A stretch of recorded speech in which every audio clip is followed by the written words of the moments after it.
salitang presbycusis. Narinig nyo na ba ang tinatawag na presbycusis? Kung hindi pa, dapat marinig nyo because may kinalaman po ito sa pandinig. At yan ay itatanong natin kay Dr. Louie Gutierrez. Good morning, Doc! Good morning, Abay Maylene and Mami Claire. At sa ating mga kataong bahay, magandang umaga po sa inyong lahat. O yan, yung presbycusis, meron po kasi tayong texter, di ba, Mami Claire? At ito ay si Abay Jerry, 70 years old pala siya, isang retired na sundalo. At napansin niya na unti-unti raw pahina ng pahina yung kanyang pandinig.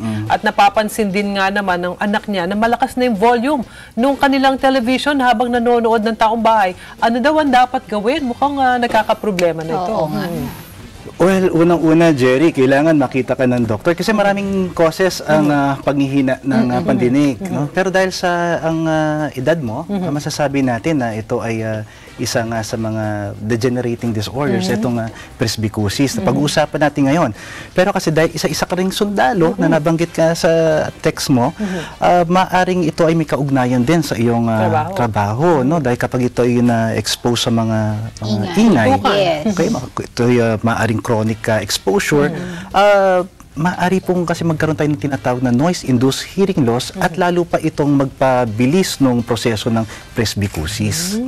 Yung pala yun, ano? Siguro before, ano ba yung term na presbycusis? Okay, magandang katanungan yan, Mami Claire. Kasi medyo kakaiba na katakot. Presbycusis, parang ngayon ko lang narinig ito. Pero yan po kasi ang tinatawag natin sa sakit na kung saan ang pandinig ng isang tao ay unti-unti po, gradually nangihina. Okay, ito po ay part na ng natin, ng katawan natin kasi habang tayo po ay nagkakaedad, okay, tumatanda, unti-unti pong nasisira, no, o nauubos itong mga tinatawag nating microcilia, mga hair cells po ito sa loob ng cochlea or part dito sa ating inner ear.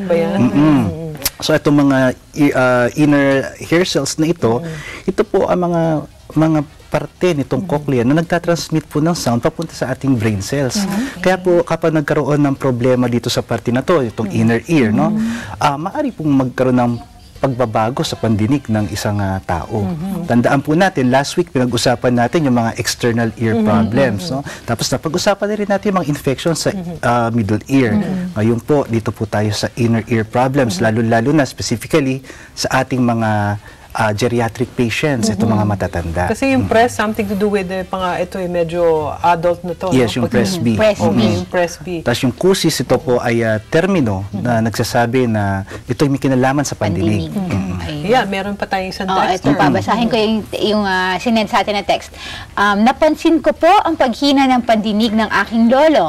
Minsan ay iniinda niya na may ugong at pagkirot sa loob ng kanyang tenga. Galing to kay Nikki, 34 years old, from Quezon City.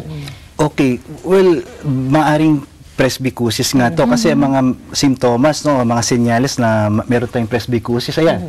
Meron tayong unti-unti nga na paghihina ng pandinig. Mapapansin natin ito kapag yung kasama natin sa bahay nahihirapan gumamit ng telepono. Okay? O kaya kapag nanonood ng TV nakatodo ito. Sobrang lakas. Okay, yung radyo, di ba? Mahilig sila makinig ng mga radyo, palatuntunan dyan. So, malakas po. Ugong sa tenga, ito yung tinnitus na pag-usapan na rin natin sa ibang episodes. Ito pa yung ugong, no, na matinis sa loob ng ating tenga. Hindi naman po ito delikado, pero irritate sa loob ng tenga ng isang pasyente. Nagkakaroon din sila ng difficulty in speech discrimination. Minsan kapag nag-uusap tayo na ganyang kalapit, no, hindi yung maintindihan. So, tatanong, ano sinabi mo? Parang humahalo doon sa nagiging katatawanan. Akala natin bingi ka ba? Pero ang totoo niyan, talaga meron difficulty na. Lalo na ito ay medyo inandasas. May edad. May edad na. Nagkakaedad. Tama, yan, hindi nila ma-discriminate yung certain words, no? Tapos difficulty localizing source of sounds. Minsan po, kapag sila tumatawid sa kalsada, hindi nila alam kung saan gagaling yung busina. No? Maaaring sa kaliwa ba, sa kanan. So, medyo delikado. Yung at risk yung... parang alam lang nilang may ingay, pero hindi nila alam where it's coming from. Tama. Yung narinig pero hindi nila ma-localize. Tapos yung hyperacusis, ito yung sinasabi na parang minsan masakit, no? Dahil nagiging sensitive, no? Hypersensitive yung tenga natin sa certain decibels ng mga sounds na yan.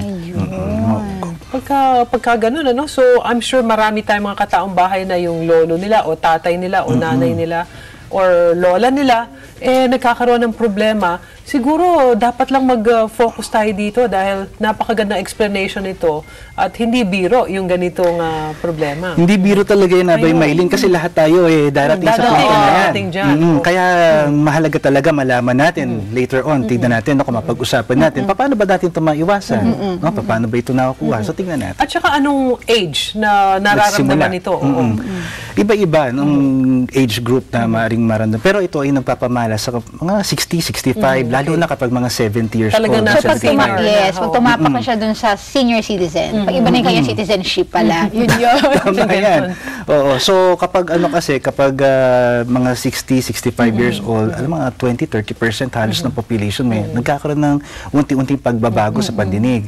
Kapag 75, almost 40-50%, ibig sabihin kalahati ng ating mga matatanda, mga elderly, nagkakaroon talaga ng problema sa kanilang pandinig. Yung naitanong mo, Doc, kanina kung pwede maiwasan, kasi baka mamaya nung early on naman doon sa buhay niya, masyadong naaabuso or may ganun ba? Tama po. Yan yung tinatawag natin ng noise-induced hearing loss. So kapag na-expose ka sa medyo maiingay na environment, ng workplace areas, maaari po ito magdulot ng pagbabago sa pandinig. So aside from genetics, pwede naman maiwasan because of yung sa lifestyle din. Tama po yan.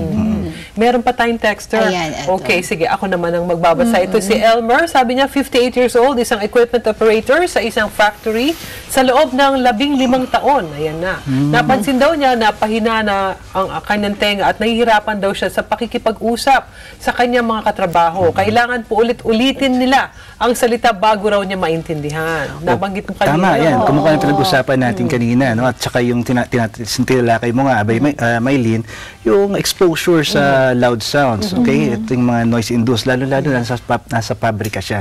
So kapag kasi nasa pabrika ka, syempre, yung mga makinarya dyan, na-expose ka, more than... Parang consistently naka-expose ka. Minsan more than 8 hours. Sabi kasi kapag more than 8 decibels na 85 decibels in 8 hours, talaga namang may chance na mabingi ang isang tao. Doc, 85,000 decibels. 85 decibels. Ito, meron tayong mga noise levels kasi makikita natin dyan. Ito yung mga safe areas. Kapag kasi yung level of conversation natin, conversational speech, nasa 55 to 60 yan. Safe yan no? Pero 85, ito yung mga vacuum cleaner. Kapag siguro more than 8 hours ka naka-expose yan, manghihina talaga yung pandidig mo. Tapos meron din tayo, kunwari, itong mga electric drill, motorcycle, mga car horn, no? Makikita natin dyan yung different decibels, DBAs nila. Kapag kunwari mga jet, no? Tsaka yung mga music concerts, kapag talaga malakas yung ingay na nainit niyan. Lalo na nakatabi ka sa speakers, no? Oo.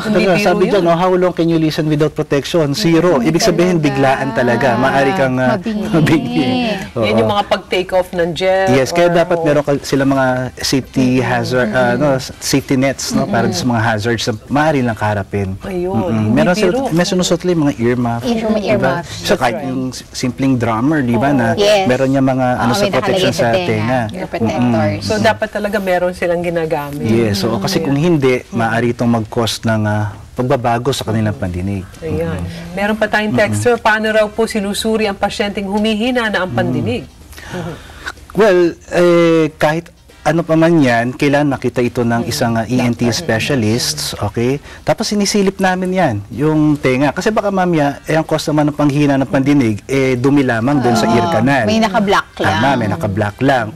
O kaya meron namang infection, kaya butas yung eardrum, maraming causes. So dapat masuri natin ito. Maliban dito, kapag kunwari na-exclude natin na hindi to mechanical, hindi to pathologic, nagpapagawa tayong tinatawag ng pure tone audiometry. Itong pure tone audiometry, sinusuri niyan yung lakas o level ng ating pandinig sa different decibels, no? Iba-ibang sounds, sound levels. Gano'ng ka-sensitive yung yes, oo. So, dahil dito, makikita natin kung ang pandinig ng isang tao ay normal, meron siyang mild hearing loss, moderate, severe, at saka profound hearing loss. Nami-measure natin yan. Yan yung merong mga ginakabit na ear, anong tawag doon? Parang headset, no? Tapos may paparinig sa'yo. Very quiet yung room na yon. di ba kapag sa mata natin may pinapabasa sa atin, dito naman sa tenga, yung mga may paparinig na mga Tapos tunog. eventually, bibigyan siya ng hearing aid. Eventually, kung gano'n yung level ng hearing loss niya, merong corresponding hearing aid na bibigay. Ito yung sa ating WHO, World Health Organization, meron silang tinatawag na grading of impairment. Yan, kapag zero impairment, yun at good area, no? Kapag papataas na papataas, grade 1, 2, 3, 4 profound hearing loss, ibig sabihin medyo wala na talaga narinig. Pero pwede pa rin natin yung sabi nga dito, unable to hear and understand even when shouted. No? Kapag sisigwan. Pero may mga hearing aids pa rin na nakakatulong sa mga taong merong profound hearing loss. Ayun. So, kailangan na talaga nilang magpasuri sa hindi pwede, hindi pwede pag walang bahala. Kasi most of the time, no, yung sa isang scenario sa bahay, baka hindi lang nakakarinig, nagsisigawan na, tapos nagkakaroon ng hindi pagkakaunawan, akala nag-aaway na. Either nagkakaroon ng hindi pagkakaunawan or minsan nagiging katatawanan. Ayun, totoo yan. Na nababaliwala. So, dapat talaga konting pansin mo pala na parang may pagbabago sa pandinig ko. Nagpapacheck na talaga dapat sa doktor. At meron pa tayong texter din. Ano daw yung mga paraan para maibsan yung problema ng mga taong may presbycusis? Maibsan? Well, meron yata tayong hinahandang graphics dyan. Kamukha na sinabi ni Abay Maylin, yung hearing aids nga. Okay? So, para mapa-amplify natin yung mga sounds na naririnig natin, nakakatulong po na malaki itong mga hearing aids. Depende na nga sa level of hearing loss na diagnose ka.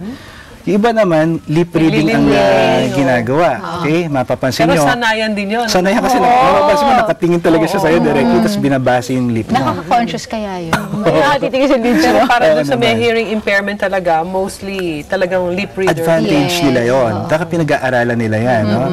Tapos, meron din tayong tinatawag ng mga hearing enhancements. No? Yung, alam mo, marami ng Bluetooth, no? Yung mga technologically advanced natin, mga equipment. So, ini-enhance niyan yung hearing acuity natin. Tapos, meron din surgical method. Ito tinatawag na cochlear implantation. Ito naman, merong i-implant na parang amplifier dito sa ating katawan, sa ating ulo. Tapos, nakadiretso po ito papunta sa loob ng ating tenga, sa inner ear. Pero, syempre, surgically, done. Ayun. Hindi ba delikado yan, Dok? Hindi naman, pero ang sabi nga nila, ang cons dito, ibig sabihin yung drawback, medyo mahal. Ayun. O pagka mahal pag uukulan talaga ito, dahil mahirap na wala tayong hindi makarinig. Tama po yan. Kung araw-araw tayo nakikipag-usap, siguro naman, kung meron kang konti na itatabi dyan, gagawin mo ng paraan yan. Pero wala siyang drawback na, like, di ba, yung tipong may feedback ba, yung mga tipong ganun. Yung iba meron din, kasi minsan hindi sila sanay na sa mga naririnig nila. So, parang nakaka-irritate din sa kanila yun. I'm sure yung pagkakadinig nyo doon sa naging usapan namin ay naging malaking malinaw. Oo, at malinaw. Ayan, kaya dapat lang talaga ay napag-uusapan to para nabibigyan pansin natin yung mga mahal natin sa buhay na at naiintindihan natin sila, di ba, Doc? Tama po yan. Kaya nga kunwari, meron silang naramdaman na mga ganyan. Well, una-una, sa simpleng pamamaraan, pwede naman natin maiwasan yan. Una-una, kumain tayo ng green leafy vegetables na lagi sa atin sinasabi ng ating nakakatanda din. Mga prutas, yan, kasi may mga antioxidants yan, vitamins, minerals, okay? Maliban dyan, yung mga safety nets natin sa hearing problems, no? Yung paglalagay nga ng ear muffs, umiwas tayo sa mga malalakas na sound exposure. And syempre, magpakonsulta po kayo sa mga doktor, sa mga ENT specialist natin, lalo-lalo sa mga kasapi ng Philippine Society of Otolaryngology, Head and Neck Surgery. Ayun. Thank you very much, May pahabol akong question. May concern na siguro dun sa mga ngayon. Kasi kadalasan ngayon, makikita mo talaga, may mga earphones, headphones, mga iPads na tinatawag. Gaano kadelikado yun, Doc, na gaano katagal siya dapat nakaganon? Alam mo, mahirap talagang kumbaga, alangan namang i-measure pa natin. No? Pero ang panuntulan nga dyan, kapag kunwari, naririnig ni Abay Maylin, nakikinig ka, Ate Claire, naririnig niya yung pinapakinggan mo, napakalakas yun. At hindi ka pwede lumampas ng more than 8 hours doon dahil sigurado, magkakaroon ka ng problema sa iyong tenga. Ayan. Thank you very much, Doc. At sa uulitin, marami pang matututunan yung ating mga kataong bahay. Babalik po ang taong bahay. Diyan lamang po kayo.